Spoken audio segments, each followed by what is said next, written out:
Today we're going to take a look at the Radix sort method that I created for Topcoder. Now Radix sort is a sorting technique that differs significantly from most other sorting techniques. It is not a comparative sort in any specific way. What Radix sort does is it takes a series of numbers, an array of numbers, and using the least significant digit in these numbers, it will then place those numbers in a specified bucket, 0 through 9, depending on that digit.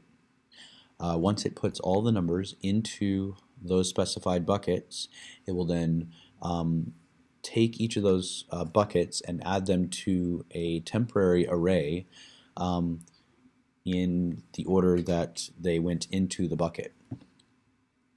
Then it will continue to do this for a number of passes equal to the number of digits of the largest number. Now each pass, we multiply each number by 10 to the first power, and what this does is it moves the significant digit place up or to the left by 1. Then we resort or we bucketize those numbers using that significant digit. Once we reach the last significant digit, and we've placed all the numbers in the buckets and moved those numbers into the new array, all of those numbers will be sorted. Now, the test requires us to sort both positive and negative numbers. In order to do this, we have to change the negative numbers into positive numbers and sort them as if they were positive numbers. However, when we return those negative numbers, we return them as negative in reverse order that we sorted them as a positive array. Then we concatenate those two arrays, the negative array and the positive array, together, and we will have a sorted array at the end. Now, as I said, the Radix sort will run only the number of times that we have significant digits. However, if we have negative numbers, it will run the number of times for positive significant numbers. So if an array has a large significant number that has 3 or even 4 digits in it, it will run or make 4 passes for that 4-digit positive number. And if our array contains a 3-digit negative number, it will make the number of passes as there are digits in that smallest negative number. So it will make 7 total passes, 6 or 7, depending on the length of the positive array. So 7 total passes for this method to sort out in order to return that sorted array. Okay, so let's go ahead and go through the methods now. Now what I've done is I've made this program mostly modular. I have my main method. My main method is just running the helper methods in order to sort this. So it's going to take the original array and it's going to separate it into a positive and negative array. Now again, the reason we do this is to sort those two arrays separately and then combine them together back at the end. And the reason is we can't really sort a negative array as negatives using Radix sort.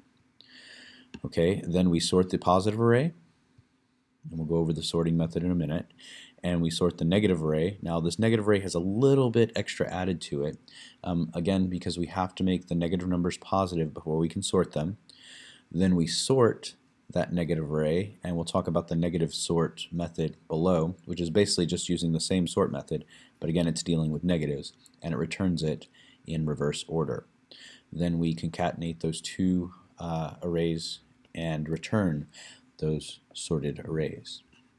Now the separate array method just takes an array, it sets up two temporary or secondary arrays or subarrays, and what it's doing is it's testing each number in the array. If the number is greater than or equal to 0, it pushes it into the positive array using the shovel operator here. However, if it's less than 0, it's going to push it into the negative array using that same shovel operator.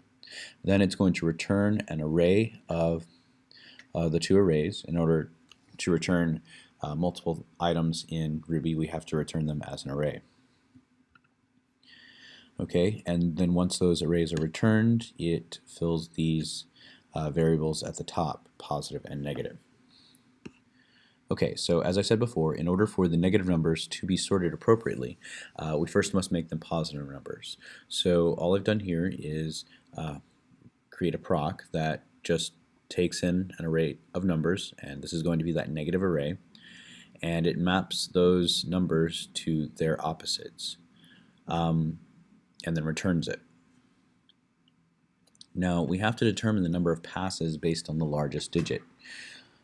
So this is the number of digits within each number in the array, and the one with the largest number. So if the number is 1,332, that has 4 digits or 4 passes that we're going to make.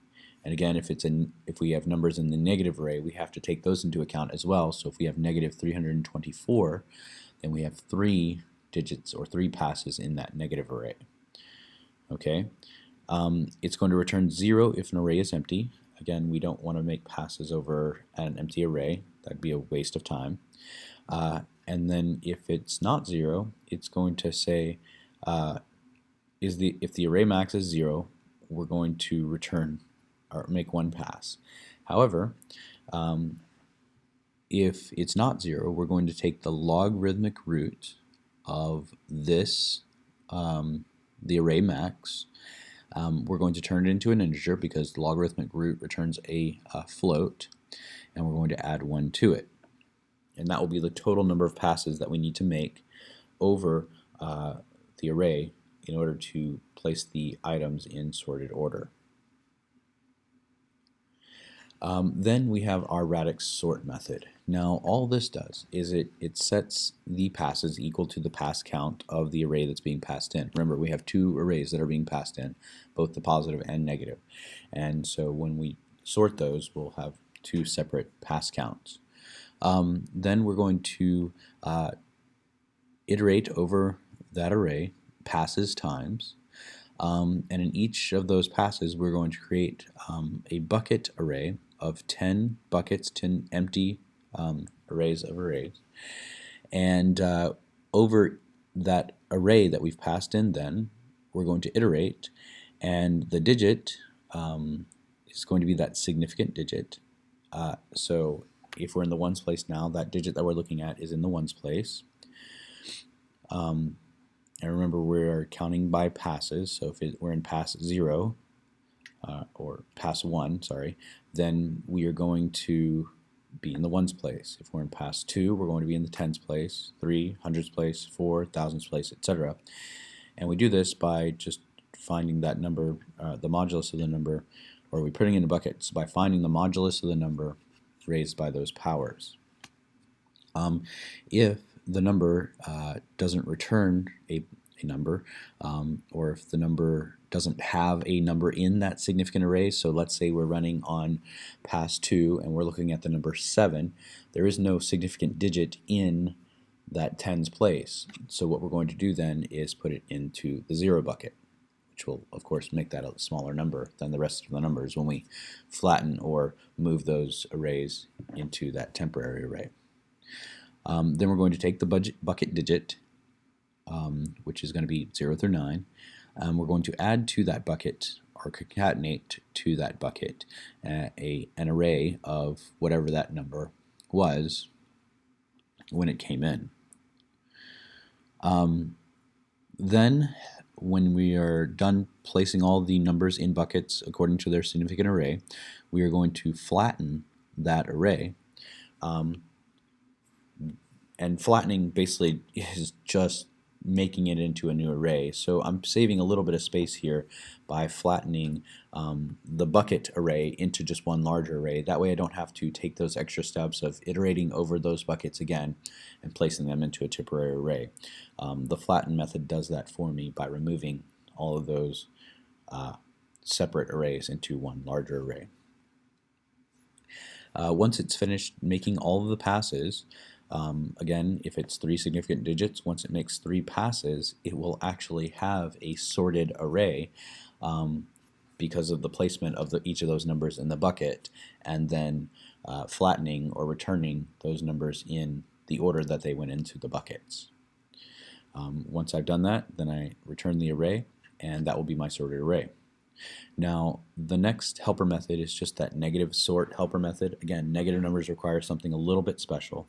The first thing that we do is we take in the array and we perform that negative swap up at the top, which is basically just making each negative number positive. And then we are going to sort the array as if they were positive numbers. Once that happens, once it returns that sorted array, it does the swap again because we're dealing with negative numbers, and then it has to reverse those that array so that those numbers are in order from least to greatest. All right, so let's go ahead and run the test first so that we can see that the test actually works. So bundle exec rspec will run all the tests, and as you can see, 7 examples and 0 failures. And now let's go ahead and run a manual test. Let me clean up my code just a little bit. By cleaning up, I'm just going to uncomment the test code so that we can actually see what's happening here. Now, I've built in prints to the console, so we can actually see those numbers moving into the buckets as we run through the sort. So save this, make my console window a little bit bigger, clear my screen, and then we'll run that. So Ruby spec and then my Radix sort. Okay, now when I ran this, I did an array of 20 numbers, and the reason I did this array of 20 numbers is because I wanted to get a good cross sample of numbers, and I did a random array between negative 10,000 and positive 10,000. And again, I wanted to see or show that that Radix sort is actually placing those numbers in buckets every single pass. Now, this could potentially create an array of 9 passes. So let's go ahead and see what happens here. So if we go up to the very top, we are passing in the random array of these numbers here. And notice there are positive and negative numbers that have been passed into here. Okay, and then the first thing it's going to do is it's going to, again, separate those 2 arrays into positive and negative arrays. So if we take a look, the first array that's being passed in is that current array. Now, if we remember when we run our main method, we are sorting this positive array first. Okay, so it does that by placing, and I've counted the passes. So the pass here is 0. So in the first pass, it's placing each of those numbers into the appropriate bucket. So 2831 goes into bucket 1, 5722 goes into bucket 2, 2634, 6577, 8904. Notice that bucket grew a little bit. 7599, 9536, 8611. That bucket grew a little bit, and 7550. So now we have a number in bucket 0. Then it flattens that array and see those numbers. So 7550, 2831, 8611, etc., etc. Then we go into the next pass. Okay, so now we're looking at this pass, and again, these prints show me exactly what digit I'm looking at for each of the numbers. So in 7550, I'm looking now at digit 5. So it places it in bucket 5. Digit 3 places it in bucket 3. Digit 1 in bucket 1, etc., all the way down through the last number. Then it flattens that array again. Notice now I have 8904, and this really looks like it's in no discernible order right now. Okay, so again, we have 2 more passes, however, because the largest number has 4 digits in it. So now we're in pass 2. So now for the first number, 8904, we're looking at digit 9. Okay, and so it's going to place each of those numbers into the specific buckets. Notice that some of these buckets are getting fairly crowded at this point. And so once all the buckets have been placed, now the first number in this array is 9536. Again, it seems like it's no discernible order. Okay, so we're going to now pass through the last possible array. Okay, so the first number, 9536, goes into the 9 bucket, then 7550 goes into the 7 bucket, and so on and so forth. Notice that they are just being passed into the order that into each bucket as we run through the array. But if you notice something, let's say we get down to this pass here, 6577, 7550, 7599, 8611, 9536. This is starting to look like it's in order. And so it's going to continue passing through each of those arrays until you have that final array. Now, I didn't show in my prints what this final array looks like once it's flattened, but you can imagine that once it's flattened, it will be in sorted order for all the positive numbers. Okay, now we're taking the next current array. Now this next current array is this negative array that has been, it's run through this negative sort method, and if we remember our negative sort from the bottom, the first thing it does is it swaps those negative numbers into positive numbers. Notice that every number in this next array is a positive number. And then it's going to sort those positive numbers just like we did with the positive array. So again, we're passing numbers into buckets. We have 4 significant digits, so 3 passes for each of those. And then if we take a look at the last row on that final pass, 1336 all the way to 9996, all of those numbers are in order. Then we go back to our main method, and we are taking a look, and right before it returns, it's going to perform a negative swap. Okay, so it'll make all of these numbers in this last row negative, and then it's going to reverse them. So we'll have negative 9996 all the way to negative 1336. And then finally, it will concatenate the negative array and the positive array to return the sorted array from negative 9996 all the way to 9536. Alright, so this has been Radix Sort. If you have any questions or comments, please place them into the forum and I will answer them as soon as possible. Thank you and have a good day.